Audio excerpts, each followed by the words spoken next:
Welcome to the program. This is the AM News. Let's begin. Calls for a female running mate for Dr. Bawumia have intensified as identifiable groups at the Kejetia market in the Ashanti region add their voice to the request. To them, the call that was earlier made by their colleagues at the racecourse market is justified, hence their involvement. At a press conference, they noted it is about time the New Patriotic Party improved their strategies towards the agenda to break the eight. Nanaya Ojima has more in the following report.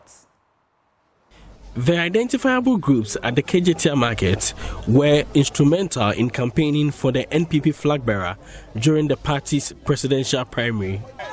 To them, their interactions with their customers have revealed readiness of the electorate for a female running mate for the NPP. Though they refused to name their choice, they outlined some qualities of their preferred individual. We've done the religious part of it. We've done the tribal part of it. Now we should consider the gender part of it. A female from Ashanti region will be the best option for the party. That's why we are pleading with the executives of the club, our chiefs, our former president, the current president, they should all come to a conclusion and choose a female from Ashanti region for us to be the running mate. We want a female running mate from the Ashanti region. We want someone to champion the interests of women in the region. Women make and keep the home, so we need their input.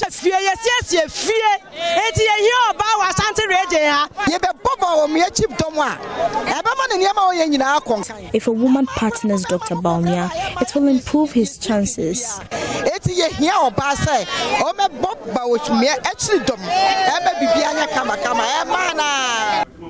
Meanwhile, some members of the NPP in the Ashanti region have joined calls for a female from the region to partner the vice president. Irene Osereko speaks for the group. It is our prayer, and we are hoping that a woman should be the running mate for the party. As mothers, a woman plays an important role in marriage and the nation as well. We are pleading the stakeholders, Otunfo, the president as well, and then Dr. Bawumia to consider woman to be the running mate for the party. Now, let me bring you back that story about elders, priests, and priestesses of the Tema Traditional Council who performed rites to seek justice for two persons who lost their lives Friday night at Tema Newtown during a procession at Plejo Festival that was coming to an end. They believe the gods and ancestors will help punish those behind this heinous crime. Tema Shipi and Stu Secretary of the Tema Traditional Council, Ni Ama Sompunu II, disclosed this after performing the rites. Two residents of Tema Newtown, 38-year-old Christopher Amu and 22-year-old Joseph Ajay, lost their lives after a shooting incident during a procession as part of the Plejo Festival. Both the residents of Tema Newtown and Ghana Navy has been at variance with the cause of death of the two, as three others continue to receive medical care at Tema General Hospital. The community has blamed Ghana Navy for the death. Ghana Navy has, however, denied any wrongdoing. To seek justice for the dead, the Traditional Council has performed rites by crushing fresh eggs, pouring libation, and others to invoke the power of the gods. Tema Shipi and Stu Secretary of the Tema Traditional Council, Ni Ama Sompunu II, explains that, per their custom, it is important to perform the rites for the deceased. We are testing the potency of our gods, whether they are alive or they are dead. That's all we are asking for. Similar things, not akin to this one, but not precisely as this. The way we say things, we will test the potency of whether they are alive or they are also gone. The town was really located here, but we never lost our sovereignty as people of Tema. So we shall continue to test the potency of our gods until justice prevails. We don't have a card, we don't have AK-47, we don't have SMG, but we believe in our gods. We are invoking them to come to our aid. Ni Ama Somponu says the community feels powerless and need the assistance of the gods to settle the matter. It is no news that people lost their lives through our celebrations. It is no news. And it is as a result of people refusing to exercise their discretionary powers. Look, I'm saying that force is also always applied when common sense fails. The incident that happened yesterday could have been avoided if common sense had been applied. Because if people were in the possession, and a car, you are driving your car, and you see a number of people in possession, what do? You wait, they pass, and you continue, but you don't drive through them. You've been carrying their displeasure, and they will react. That's exactly what happened yesterday. Then, because you don't have guns, you start shooting. We were celebrating our festival. Does it make sense? We are invoking our gods. They should come to our aid because we are powerless. Meanwhile, Temanya Dowulomo, Numo Abodade Hamle II, says the incident has marred the festival. This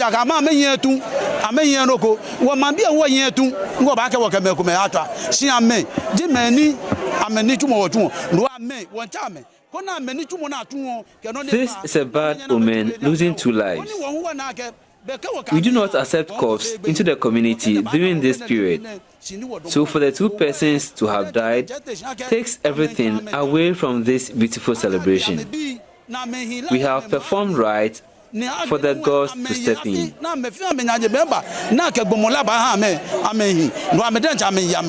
Newtown community awaits outcome of the rites performed. Kwame Yankesh reports for Joy News. Now, in today's business landscape, the advice to waive litigation and instead opt for arbitration in resolving disputes is gaining traction.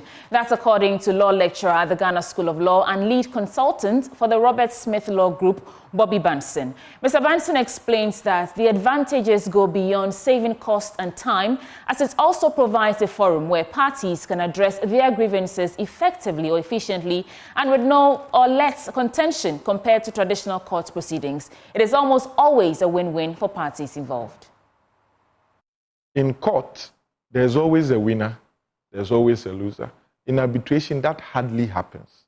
As much as possible, the panel will ensure that people's interests, instead of positions, are advanced. That is one. So that you maintain the business relationship between the parties and there's a resolution as to the issues. Right. 2, deals with the speed. So that once it is arbitration, you're able to determine the timelines within which you resolve the dispute. Right. So that you can decide to say this one within 3 weeks, we should be done and done with. And every party is bound by a judgment. In fact, for lack of a better word, I dare say better than a court judgment. The reason being that with a court judgment, if it's a high court, or assuming it's a district court, you have a right of appeal to the Supreme Court. But when it comes to arbitration, there's no right of appeal against the award. But you can challenge the award on very, very limited grounds under Section 58 and 52, I believe, whether it's domestic or international. The Ghana School of Law lecturer also highlights another crucial advantage arbitration offers, which is the confidentiality and flexibility it offers the disputing sides. It is one thing that really encourages arbitration. Because with court, your matter is out there. Any person can walk to the courtroom to listen to your case. But with arbitration, you decide who sits in the course of the proceedings. And so even the award is not published except with the consent of the parties. So if I start arbitration with something, nobody else will know that I have an arbitration with something. But if I have a court case with something, anybody can go to the registry and do a search. Is there a case involving Samson Ladi? Can I get copies of all the processes that is filed? RTI bail will entitle the person to get it. But with arbitration, no. You cannot, private. It's you cannot publish anything relating to the arbitration, even the final award, unless with the consent of all the parties. So that confidentiality is very, I know a lot of multinational companies, let me say, without mentioning names, those that engage in exclusive distributorship agreements, they always insist on arbitration. Because if they have a distributorship agreement with you and they terminate it, especially in the telecom sector, they terminate it, and then tomorrow they give it to somebody else and you commence arbitration, that person will not know the nature of the award that was delivered. So that they cannot use it as judicial precedent. All right. To come and say, when you did this, you are awarded this, so let me... And a lot of businessmen are in favor of that confidentiality provision. Pay cocoa farmers well to reduce environmental pollution from the Galamsey menace. Words from Nene Tete Akra the First, Penua of Manyakrobo, as he criticizes the government for neglecting significant environmental pollution caused by illegal mining, popularly known as Galamsey. He suggests that fair compensation for cocoa farmers would incentivize them to continue farming and thus decrease environmental degradation. His remarks were made at the inaugural Africa and Diaspora Development Initiatives on Environment and Climate Action in Kpong in the Eastern region. My colleague Carlos Caloni has more in this report. Held under the theme Sustain Ecosystem Health, Pathway to a Green Future, the event organized by the African Millennium Heritage Foundation convened environmentalists, students, practitioners, and traditional leaders to discuss Africa's response to climate change. Dr. Lloyd Manote of University of Environment and Sustainable Development in his keynote address emphasized the urgency of adopting eco-friendly practices to reduce pollution. Pollutants, again, such as pesticides, weedicides, fungicides, damage nutrients and microorganisms in the soil that must sustain it. Dumping of toxic, non-degradable plastic wastes, absorbents, and acrylic materials pollute the soil. Soil pollution harms humans through the food chain once again. One may ask, can we protect and sustain the natural environment? The simple answer is, yes, we can. If the fight for its sustenance is head-on, I must say it must be head-on. And the solutions to go. Sustainable agriculture.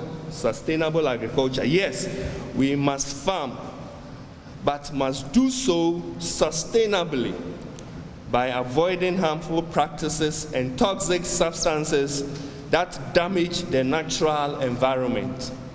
We must also practice organic farming and patronize organic products. Founder and director of the African Millennium Heritage Foundation, Evelyn Bochwe, describes Ghana's current environmental pollution levels as alarming.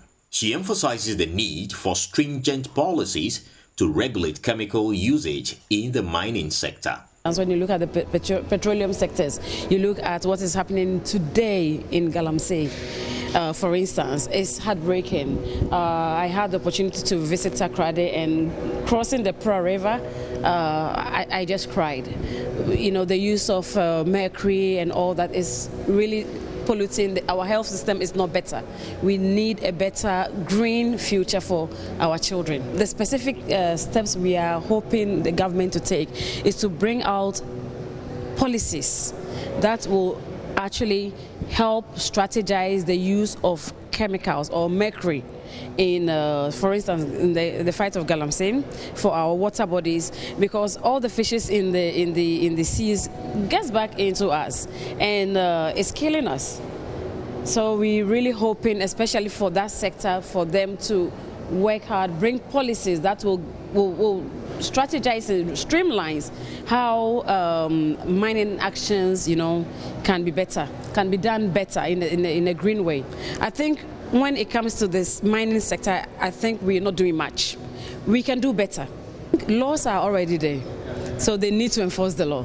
Nene Tete Akra the First, Divisional Chief of Manyakrobo, representing the corner of Manyakrobo traditional area, asserted that the government lacks commitment to combat the Galamsey menace. He advocates for fair compensation to cocoa farmers to deter them from selling their farms to illegal miners, thereby mitigating environmental destruction. The government is committed.